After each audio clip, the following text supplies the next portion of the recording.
करायची ते बघणार आहोत। आता माझ्याकडे जे एक सांगितले आहे त्यामध्ये या ठिकाणी दशक आणि या ठिकाणी एकक लिहिलेला आहे। एकक स्थान म्हणजे 0, त्याच्यानंतर या ठिकाणी परत एकक आणि दशक, दशक स्थानाची दशक आणि एकक आणि यांची परत यांची बेरीज करून कशी पटकन करायची, एक क्रिया करतो ना ती कशी करायची ते बघणार आहोत। आता मागे बघा मी नंबर फिरवते, तुम्हाला नंबर दिसतात बाळांनो थोडे तरी? मग आता बघा बाळांनो, मी या ठिकाणी आलेला नंबर तुम्ही मला सांगायचा किती नंबर आलाय?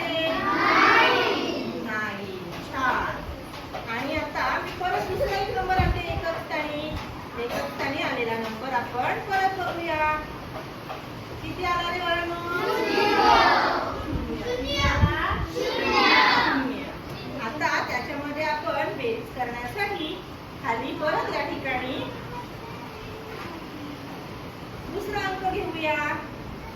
आता या ठिकाणी किती अंक आला रे बाळांनो? 2। आणि या ठिकाणी दशक स्थानी आले 2। आता या दोघांची आपल्याला या ठिकाणी बेरीज करायची आहे। मग हा 0 आणि हे 2 मिळून या ठिकाणी किती अंक येतोय बाळांनो? किती येईल बेरीज? 2 आले 2 या ठिकाणी। आणि आता या ठिकाणी किती आहे?